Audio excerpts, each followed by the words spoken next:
What's going on, YouTube? It's your boy Dermy Wormy, and Disney's suffering at so many levels, and this is just glorious. It's beautiful. It's wonderful.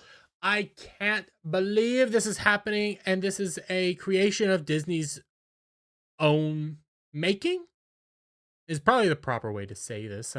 Disney hit with investor suits over alleged cost shifting scheme and streaming division. Yeah, Yeah, 100%. They have been playing around with these numbers, and we know this.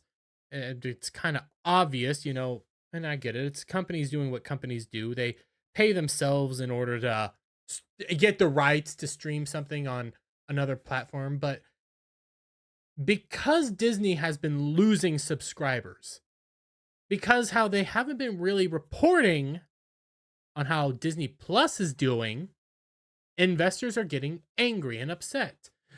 Disney hit with an investor lawsuit. I said that. Investors take issue with former CEO Bob Chapek's optimism about Disney Plus growth and expected profitability. Now, I get it. This Hollywood Reporter article focuses heavily in on the fact that Disney Plus was supposed to be profitable by 2024. It's 6 months or so, 6.5 months until 2024, and it really hasn't turned a profit yet. It's actually been losing money. They've been losing subscribers. We just had that quarterly earnings call where it was reported that they lost about 4 million subscribers. That might be give or take 1 or 2 million. I can't remember off the top of my head. I should have looked that up beforehand, but I'm make mistakes. What is interesting though is just how this is suffering. And I like this part. A suit filed on May 12th in California federal court accuses Disney of engaging in a fraudulent scheme designed to hide Disney Plus costs and make forecasts that it would be profitable by 2024 believable. It takes aim at ousted CEO Bob Chapek's alleged cost shifting scheme. Why did I say coast? To first air certain shows meant to be Disney Plus originals on legacy TV networks to conceal the platform's suffering, decelerating subscriber growth, losses, and cost overruns, the suit says. This is accurate. And a good example of this comes in the form of Andor. Andor was a show that came out. It was supposed to be Star Wars, but nobody was watching Andor. The people that did watch it said, hey, it was the best Star Wars we got in years, which is probably not saying much. Nobody was watching it. Nobody was interacting with it. Nobody was engaging it. So Disney Plus decided to air the first couple episodes out on FX, I think ABC Family, and some other networks that were legacy TV shows. Their strategy was, hey, put it in front of people, show them the first couple episodes, then tell them to go sign up at Disney Plus. It didn't work, but yes, it's money shifting hands. It's a company just trading money with itself, technically. It still counts as a loss, but ultimately, this loss does affect the growth. Nothing came of it. They only lost money. You're losing subscribers. Nobody's interacting because nobody likes what you're putting out. Everything you're putting out is garbage.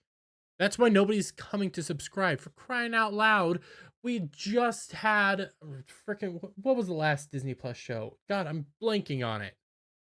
There's so much of it, and it's usually just garbage, anyways. Was it? It was. I know I'm speaking over my words a lot here. Mandalorian. Mandalorian season 3. How did Mandalorian season 3 do? Oh, you lost several million subscribers after the end of Mandalorian season 3. Good for you. The suit details Disney's pivot to prioritizing streaming amid the pandemic, while most of the company's businesses suffered as the theme parks, resorts, and cruise lines were shut down and movie theaters were forced to close. Subscriptions to Disney Plus rapidly took off. Against this backdrop, Chapek decided to go all in on the platform, announcing a major reorganization of the company's media and entertainment operation under the new reorganization. Distribution and commercialization activities were centralized into the Disney's media and entertainment distribution.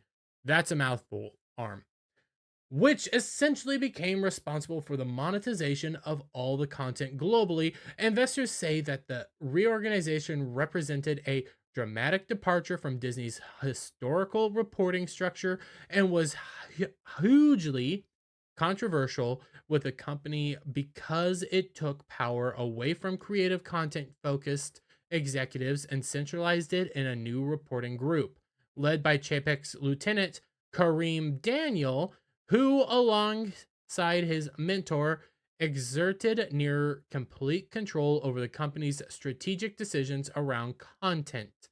Now, this is primarily this little part in the Hollywood Reporter article only really brings up you're not using Disney Plus, you're not bringing people into Disney Plus, what have you. There's another angle though that you come over to Deadline, and I love this, and they put this out. So Disney Plus was suffering decelerating subscription growth, losses, and cost overrun. This is areas from the actual lawsuit. These are points where they're speaking, and I love to come down here to, I think this is Roman numerals for 4. Disney was not on track to achieve even the reduced 2024 Disney Plus paid global subscriber and profitability targets. Such targets were not achievable, and such estimates lacked a reasonable basis in fact. One of the things they want is similar in vein to what the Hollywood on strike, the writers guys are wanting. They want numbers. They want actual numbers. They want people who actually know what's going on. In order to, properly pay these people, you're going to have to start dishing out these numbers. I want Disney to go to Discovery. It would be hilarious. It would be hilarious to see all these numbers put out. How Disney Plus is actually doing, because in reality, it's not doing good. You can hide your numbers all you want. You can trade money with yourself all you want. Take it out of one pocket and put it in another pocket several times over and over to act like you're actually being profitable. A good example of this was with Buzz Lightyear, where Disney Plus reportedly made money. Well, Disney made money off Buzz Lightyear by selling the streaming rights over to Disney Plus. So instead of doing these games over and over and make your stuff look like it's actually making money, you'd actually have to present the real numbers. Who is actually subscribing to Disney Plus? Can't take away the group plans. Who's actually on Disney Plus? Who's actually watching this stuff? How much is this stuff actually getting watched? And I think the numbers are going to rapidly change, and the perception of Disney Plus will continue to rapidly change. I know they're throwing Chapek under the bus, but Chapek was in charge at the time, and he's another sacrificial lamb even for this one. But in the meantime, guys, I love this. I love to watch Disney burn. I love to watch it all crumble in front of us.